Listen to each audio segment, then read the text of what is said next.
प्यारे बच्चों, आज की इस हिंदी कक्षा में आपका स्वागत है।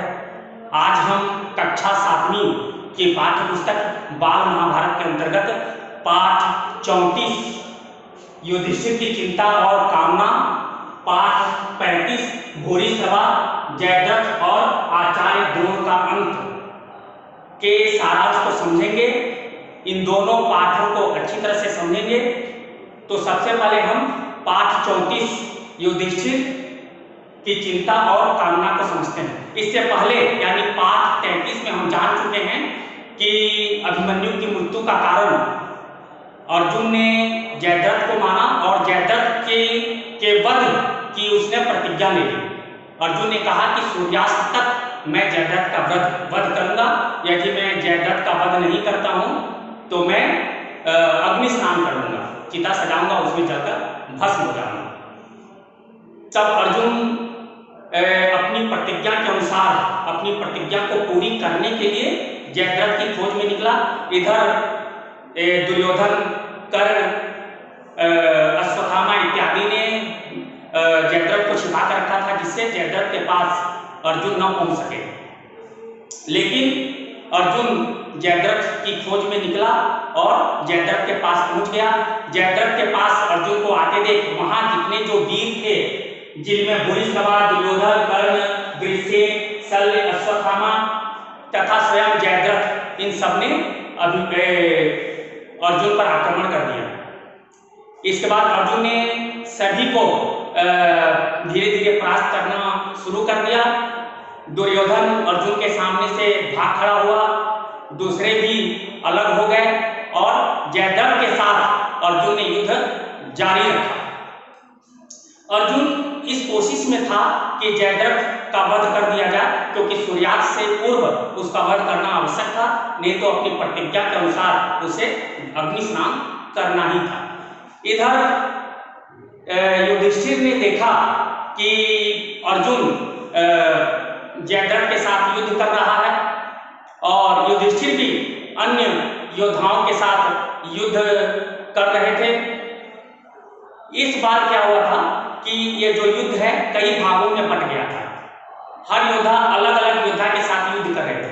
तो यहाँ गुरु द्रोण के साथ धृष्टद्युम्न युद्ध कर रहे थे। धृष्टद्युम्न को पता चल गया था कि गुरु द्रोण युधिष्ठिर को पकड़ना चाहते हैं और अर्जुन तो है नहीं, इसलिए उनकी कोशिश थी कि अर्जुन की अनुपस्थिति में आचार्य द्रोण को युधिष्ठिर तक न पहुंचने दिया जाए। और उधर अर्जुन जयद्रथ के वध करने में लगे हुए थे। तो इसके बाद क्या हुआ कि धृष्टद्युम्न और द्रोण आपस में युद्ध कर रहे थे और धृष्टद्युम्न पागल से हो गए, क्योंकि गुरु द्रोण को मारने की उनकी भी अपनी प्रतिज्ञा थी, क्योंकि उनका जन्म ही गुरु द्रोण को मारने के लिए हुआ था। उनके पिता ने यज्ञ किया था कि ऐसा कोई पुत्र उत्पन्न हो जो गुरु द्रोण को मार सके, क्योंकि गुरु द्रोण ने उनका अपमान किया था। तो इसलिए धृष्टद्युम्न गुरु द्रोण को मारना चाहते थे और गुरु द्रोण के रथ पर विक्षिप्त अवस्था में, पागल सी अवस्था में चढ़ बैठे और गुरु द्रोण को मारने की कोशिश की। गुरु द्रोण ने देखा कि यह पागल सा हो गया है, तो उन्होंने एक ऐसा तीक्ष्ण बाण धृष्टद्युम्न पर छोड़ा कि धृष्टद्युम्न की जान ही चली जाती, प्राण ही निकल जाते। लेकिन उसी समय सात्यकी ने बीच में ही गुरु द्रोण के द्वारा छोड़े गए उस तीक्ष्ण बाण को काट डाला। इस तरह से धृष्टद्युम्न की जान बच गई और किसी प्रकार धृष्टद्युम्न को गुरु द्रोण के सामने से हटा दिया गया। सात्यकी और गुरु द्रोण में भयानक युद्ध हो रहा था। तब युधिष्ठिर ने धृष्टद्युम्न से कहा कि लगता है कि सात्यकी को बचाना मुश्किल हो रहा है, वे गुरु द्रोण के साथ भयानक युद्ध कर रहे हैं, उनकी जान को खतरा है, तो आप सेना लेकर जाइए और आचार्य का सामना कीजिए। तब युधिष्ठिर की आज्ञा का पालन करते हुए धृष्टद्युम्न बड़ी सेना के साथ गुरु द्रोण पर टूट पड़े और इधर सात्यकी भी वहां से बच निकले। युधिष्ठिर ने देखा कि जयद्रथ के वध के लिए अर्जुन कोशिश कर रहे हैं और जयद्रथ से युद्ध कर रहे हैं, तो उनकी कुशल क्षेम जानने के लिए कि वह किस तरह से हैं, सक्षम तो है कि नहीं, कहाँ तक युद्ध कर रहे हैं, तो उन्होंने सात्यकी से कहा कि आप अर्जुन के पास जाइए और जाकर देखिए कि अर्जुन ठीक से युद्ध कर रहे हैं कि नहीं, युद्ध कहाँ तक पहुंचा है, क्या जयद्रथ मारा गया, जयद्रथ कहाँ है। तब सात्विकी ने कहा कि महाराज आप चिंता न करें, वासुदेव, कृष्ण और अर्जुन ने मुझे आपकी रक्षा के लिए यहाँ रखा है, क्योंकि आचार्य द्रोण आपको जीवित पकड़ना चाहते हैं। आप अर्जुन की चिंता न करें, अर्जुन को कोई भी पराजित नहीं कर सकता। लेकिन अर्जुन के प्रति युधिष्ठिर चिंतित हो रहे थे, वे उनकी कुशलता जानना चाहते थे। इसलिए जब बारंबार उन्होंने सात्विकी से कहा कि आप अर्जुन की सहायता के लिए जाइए, अर्जुन को देखिए, तब उनकी बात मानकर सात्विकी वहां से चले गए। सात्विकी अर्जुन के पास पहुंचे और उन्होंने देखा कि अर्जुन जयद्रथ से वध कर रहे हैं। इधर युधिष्ठिर अर्जुन को लेकर और अधिक चिंतित थे। उन्होंने भीम से भी कहा कि भाई भीम, अर्जुन के पास जाओ और देखो कि अर्जुन क्या कर रहे हैं, उनकी सहायता करो। तो भीम ने धृष्टद्युम्न से कहा कि भ्राता युधिष्ठिर मुझे अर्जुन के पास जाने के लिए कह रहे हैं, इनकी आज्ञा का पालन करना भी मेरा धर्म है, लेकिन इनकी सुरक्षा भी हमारी प्राथमिकता में है, क्योंकि आचार्य द्रोण इन्हें जीवित बंदी बनाना चाहते हैं। तो इनकी आज्ञा का पालन हेतु मुझे तो जाना ही होगा, लेकिन आप इनकी सुरक्षा कीजिएगा, आप इन पर विशेष ध्यान दीजिएगा। तब धृष्टद्युम्न ने कहा कि आप चिंता न करें, आप यहाँ से जाइए, जब तक मैं जीवित हूं आचार्य द्रोण महाराज युधिष्ठिर को छू भी नहीं सकते, उनका बाल भी बांका नहीं कर सकते, उन्हें किसी प्रकार की हानि नहीं पहुंचा सकते, इसलिए आप निश्चिंत होकर जाइए। तब भीमसेन अर्जुन के पास पहुंचे। अर्जुन और श्री कृष्ण को देखकर वे बड़े प्रसन्न हुए और उन्होंने सिंहनाद किया। सिंहनाद मतलब सिंह के समान गर्जन करना। महाराज युधिष्ठिर ने कहा था कि जब तुम वहां जाना, अर्जुन के पास जाना और अर्जुन को सकुशल देखना तो सिंहनाद करना, जिससे मुझे पता चल जाए कि अर्जुन सकुशल हैं। तो अर्जुन को सकुशल देखकर जब भीम ने सिंहनाद किया, तब कृष्ण और अर्जुन दोनों प्रसन्न हो गए। दोनों की प्रसन्नता की सीमा न रही और उन्होंने भीम को देखकर सिंहनाद किया। कृष्ण और अर्जुन ने भी सिंहनाद किया। इन सबके सिंहनाद को सुनकर युधिष्ठिर प्रसन्न हुए कि नहीं, अर्जुन सकुशल हैं और वे युद्ध कर रहे हैं, लेकिन अभी तक जयद्रथ मारा नहीं गया है। इधर जयद्रथ के साथ युद्ध हो रहा था। जयद्रथ की रक्षा के लिए आचार्य द्रोण के कहने पर दुर्योधन भी पहुंचा, लेकिन अर्जुन ने दुर्योधन को इतना पीड़ित किया, आहत कर दिया कि दुर्योधन रणक्षेत्र से भाग खड़ा। अब सूर्यास्त करीब था और जयद्रथ मारा नहीं जा सका था। पश्चिम दिशा में लालिमा छा गई थी, तो पश्चिम दिशा की लालिमा को देखकर दुर्योधन बड़ा प्रसन्न हुआ। उसने कहा कि लगता है जयद्रथ का वध नहीं हो पाएगा, अर्जुन जयद्रथ को नहीं मार पाएगा और जयद्रथ भी बच जाएगा और साथ में अर्जुन को अपनी प्रतिज्ञा पूरी करने के लिए जलकर मरना होगा। इसलिए इस तरह अर्जुन से भी पीछा छूटेगा। महाभारत की कथा में यह प्रसंग बड़ा ही रोचक है। कथा इस प्रकार है कि जब जयद्रथ का वध नहीं हो पा रहा था, तब श्री कृष्ण ने एक लीला रची। श्री कृष्ण ने जाना कि जयद्रथ को इस तरह से मारा नहीं जा सकता, तो श्री कृष्ण ने क्या किया कि सूर्य को बादलों से ढक दिया और जैसे सूर्य बादलों से ढक गए तो ऐसा लगा कि सूर्यास्त हो गया। और जैसे ही सूर्यास्त हुआ, सभी लोगों ने जाना, तब पांडव बड़े दुखी हुए और कौरव खुशी मनाने लगे। तब अर्जुन ने भी देखा कि सूर्यास्त हो गया है और मुझे अपनी प्रतिज्ञा को पूरी करनी होगी, तो वे चिता सजाकर उसमें भस्म होने के लिए आगे बढ़ गए। तब श्री कृष्ण ने कहा कि धनुर्धर अर्जुन, तुम्हारा यह जो गांडीव है तुम्हारा अपना है, तुम्हारा प्रिय है, तुम क्षत्रिय हो, अस्त्र शस्त्र के परे तुम नहीं जा सकते, अस्त्र शस्त्र को छोड़कर तुम अग्नि में भस्म होने भी नहीं जा सकते, इसलिए अपने हथियार को अपने साथ लेकर चिता की ओर बढ़ो। तब कृष्ण के कहने पर अर्जुन ने गांडीव और तीर को लिया और चिता की तरफ आगे बढ़े। इधर जयद्रथ ने देखा कि अर्जुन जलने जा रहा है, सूर्यास्त हो गया है, मेरे प्राणों की रक्षा हो गई है, तो सामने आ गया और सामने आकर अर्जुन की तरफ देखने लगा और अर्जुन का मजाक उड़ाने लगा कि अब तुम मरने जा रहे हो, अब तुम्हें मरना होगा, मैं तो बच गया, तुमने अपनी प्रतिज्ञा पूरी नहीं की। तो इस तरह से अर्जुन के सामने ही जयद्रथ आ गया। तब श्री कृष्ण ने तुरंत ही बादल को सूर्य से अलग किया और जैसे ही बादल जो सूर्य को ढके हुए थे अलग हो गए तो सूर्य फिर से अपनी उसी प्रकाश के साथ चमकने लगे। जैसे सूर्य चमका दिन हो गया। श्री कृष्ण ने कहा कि अर्जुन अभी शाम नहीं हुई है, सूर्यास्त नहीं हुआ है, यह तो बादलों से ढका हुआ सूर्य है, देखो बादल हट गए, सूर्य चमक रहा है, तुम अपनी प्रतिज्ञा पूरी कर लो। तब तुरंत ही अर्जुन ने तीर का संधान किया।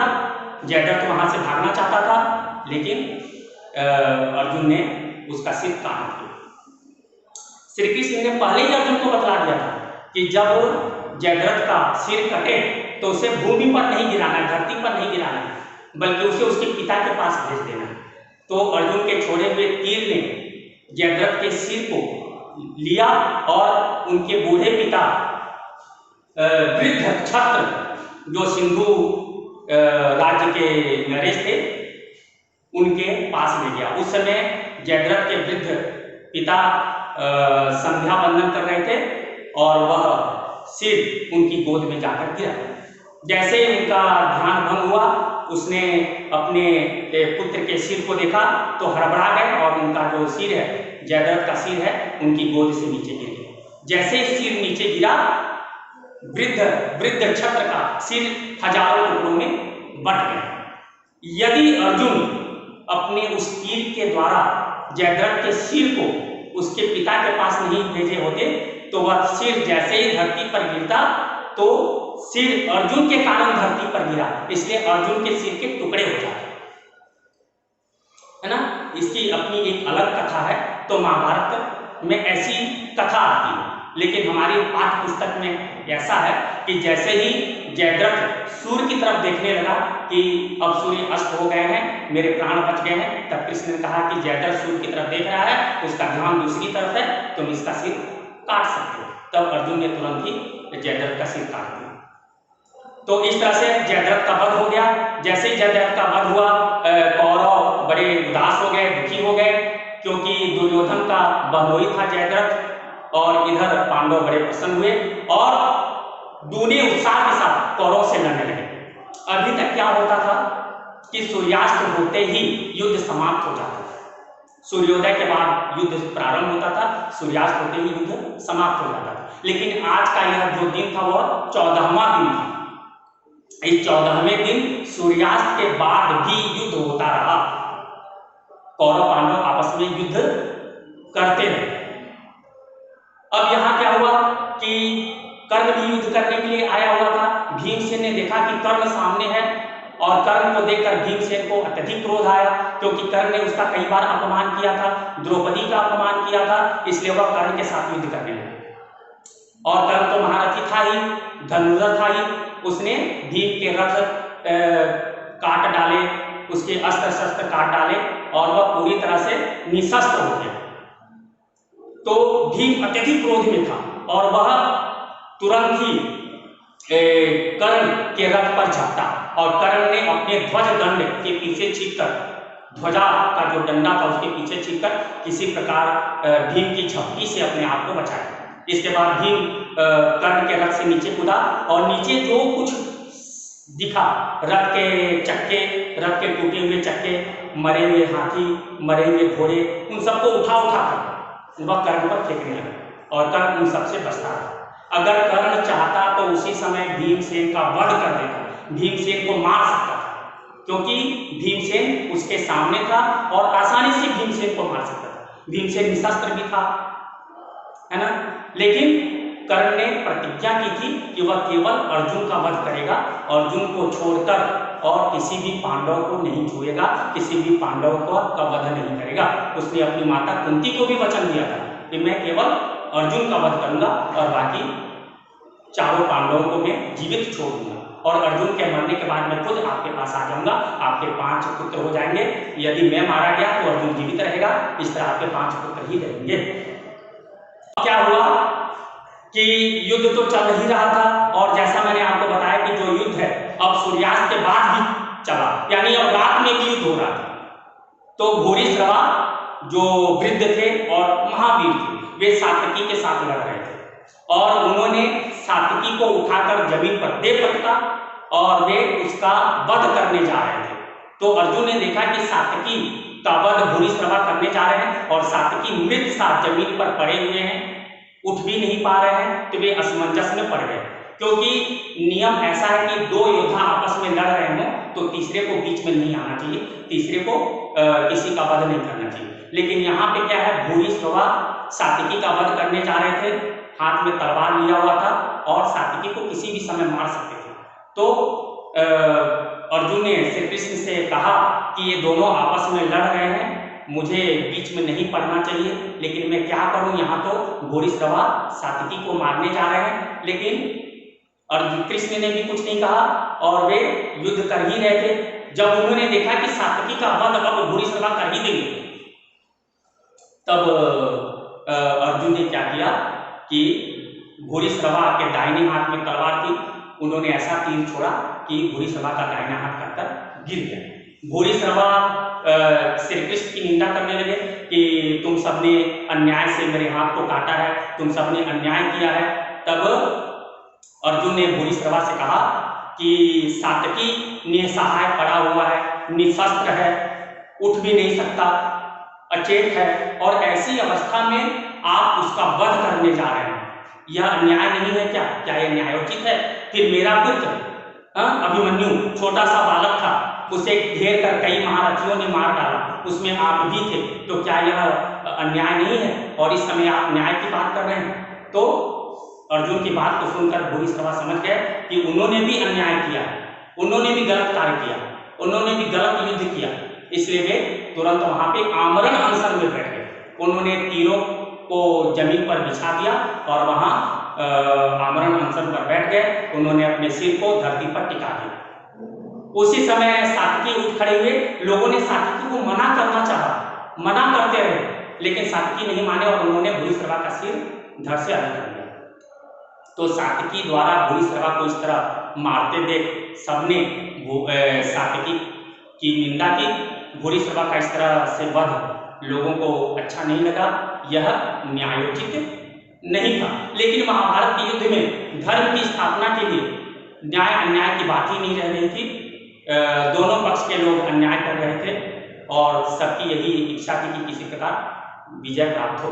और भगवान कृष्ण ने भी धर्म की स्थापना के लिए कुछ ऐसे कुचक्र रचे जिससे कि जो महारथी थे वे महारथियों का वध हो सके, क्योंकि ये महारथी अगर नहीं मारे जाएंगे तो दुर्योधन को पराजित करना मुश्किल हो जाएगा। ऐसे ही एक महारथी थे आचार्य द्रोण। श्री कृष्ण ने देखा कि आचार्य द्रोण को पराजित करना मुश्किल हो रहा है और जब तक ये पराजित नहीं होंगे तब तक युद्ध निर्णायक मोड़ पर नहीं पहुंच सकता है। तो उन्होंने अर्जुन से कहा कि आचार्य द्रोण को समाप्त करने के लिए अब कुचक्र रचना पड़ेगा। तो उन्होंने अर्जुन को समझाया कि पांडवों की सेना में एक हाथी है, लड़ाकू हाथी है, उस हाथी का नाम है अश्वत्थामा और आचार्य द्रोण के पुत्र का नाम भी अश्वत्थामा। और आचार्य द्रोण अपने पुत्र को अत्यधिक प्रेम करते हैं, उसके बिना जीवित नहीं रह सकते। तो इसलिए कृष्ण ने कहा कि भीम उस अश्वत्थामा हाथी को मार दे, और सभी चिल्लाने लगे कि अश्वत्थामा मारा गया, अश्वत्थामा मारा गया। तो आचार्य द्रोण को लगेगा कि उनका पुत्र अश्वत्थामा मारा गया, क्योंकि उन्हें तो पता नहीं है कि अश्वत्थामा नाम का कोई हाथी भी है और उस हाथी का भीम ने वध किया है। तो उन्हें लगेगा कि मेरा पुत्र अश्वत्थामा मारा गया, तो उन्हें विश्वास नहीं होगा। वो सबसे पहले युधिष्ठिर से पूछने आएंगे कि क्या मेरा पुत्र अश्वत्थामा मारा गया, क्योंकि युधिष्ठिर पर उन्हें विश्वास है, क्योंकि युधिष्ठिर सत्यवादी हैं, वो कभी मिथ्या नहीं बोल सकते, झूठ नहीं बोल सकते। इसलिए युधिष्ठिर से पूछने के लिए वे आएंगे और युधिष्ठिर को उस समय बोल देना है कि हाँ अश्वत्थामा मारा गया, लेकिन वो इस तरह से बोलेंगे कि द्रोण को लगेगा कि अश्वत्थामा उनका पुत्र ही मारा गया। तो युधिष्ठिर सत्यवादी थे, झूठ बोलना सही नहीं है, लेकिन अब चूंकि महाभारत का युद्ध है और इस युद्ध में द्रोण को पराजित करना आवश्यक है, तो इसलिए उन्होंने न चाहते हुए भी मिथ्याचरण किया, न चाहते हुए भी उन्होंने झूठ बोला। क्योंकि उन्हें तो पता ही था कि आचार्य द्रोण अपने पुत्र अश्वत्थामा के विषय में पूछ रहे हैं कि क्या अश्वत्थामा मारा गया, और इन्हें भी पता है कि मैं हाथी के विषय में नहीं बता रहा हूं, बल्कि अश्वत्थामा उनके पुत्र के विषय में झूठ बोल रहा हूं कि हाँ अश्वत्थामा मारा गया। लेकिन महाभारत युद्ध में आचार्य द्रोण को समाप्त करने के लिए उन्होंने मिथ्याचरण का सहारा लिया, और जैसे ही भीम ने अश्वत्थामा नामक हाथी का वध कर दिया, पांडव सेना चिल्लाने लगी अश्वत्थामा मारा गया, अश्वत्थामा मारा गया। इधर क्रोधित द्रोण ब्रह्मास्त्र का प्रयोग करने जा रहे थे, लेकिन जब उन्होंने सुना कि पांडव दल की ओर से अश्वत्थामा मारा गया का स्वर सुनाई दे रहा है, तो उन्हें ऐसा लगा कि क्या मेरा पुत्र अश्वत्थामा मारा गया। तो वे वहां रुके और वे युधिष्ठिर के पास आए, और उन्होंने युधिष्ठिर से पूछा कि क्या मैं अश्वत्थामा मारा गया। तो उन्होंने भी यह पूछा कि क्या अश्वत्थामा मारा गया। उन्हें पूछना चाहिए था क्या मेरा पुत्र अश्वत्थामा मारा गया, लेकिन यहाँ अश्वत्थामा मारा गया मतलब उन्होंने अपने पुत्र के विषय में पूछा कि क्या मेरा पुत्र अश्वत्थामा मारा गया। तो इधर युधिष्ठिर ने कहा कि हाँ अश्वत्थामा मारा गया, या उन्होंने जोर से कहा कि हाँ अश्वत्थामा मारा गया, लेकिन धीरे से उन्होंने कहा मनुष्य नहीं हाथी। अश्वत्थामा हत नरो व कुंजरो, अश्वत्थामा मारा गया, मनुष्य नहीं नर यानी मनुष्य नहीं, कुंजर हाथी, मनुष्य नहीं हाथी। लेकिन जैसे ही उन्होंने कहा अश्वत्थामा मारा गया, द्रोण ने सुना कि अश्वत्थामा मारा गया, लेकिन जब उन्होंने कहा नरो व कुंजरो, मनुष्य नहीं हाथी, तो इस तरह से कहा कि वे द्रोण मनुष्य नहीं हाथी नहीं सुन पाए। और उसी समय श्री कृष्ण ने पांचजन्य शंख को बजा दिया, और बाकी जो पांडव वीर थे वे भी शंखनाद करने लगे और चिल्लाने लगे। तो उनके उस शंखनाद से द्रोण मनुष्य नहीं हाथी सुन नहीं पाए, और उन्हें ऐसा लगा कि उनका पुत्र अश्वत्थामा मारा गया। तो वे अत्यधिक दुखी हुए, क्योंकि उनका एकमात्र पुत्र था, पुत्र से अत्यधिक स्नेह करते थे। इस वृद्धावस्था में पुत्र ही उनका एकमात्र सहारा था। अब वो पुत्र ही नहीं रहा तो किसके लिए जीवित रहेंगे, किसके लिए लड़ेंगे। तो उन्होंने अपने अस्त्र शस्त्र का त्याग कर दिया और वहीं धरती पर समाधिस्थ हो गए। तब उनका काल धृष्टद्युम्न, जो उन्हीं के वध करने के लिए जन्म लिया हुआ था, उसने तलवार से आचार्य द्रोण के शीश को काट दिया। इस तरह से आचार्य द्रोण का भी अंत हो गया। तो बच्चों यह तो हुआ पाठ 35 की कथा वस्तु। तो इस तरह से 34 और 35 को हमने भली भांति समझ लिया है। इसका प्रश्नोत्तर मेरे इस वीडियो के डिस्क्रिप्शन में है, आप उस प्रश्नोत्तर को देखिए, समझिए और अपनी बाल महाभारत नोटबुक में उसे लिखिए। अगर किसी को कोई समस्या है तो जैसा मैंने आपको कहा था कि आप अपनी समस्या के निराकरण के लिए वीडियो के डिस्क्रिप्शन में या वीडियो के कमेंट बॉक्स में आप लिख सकते हैं, और मैं उस कमेंट बॉक्स में जाकर उस समस्या को पढ़कर उसका निदान करने की कोशिश करूँगा। धन्यवाद।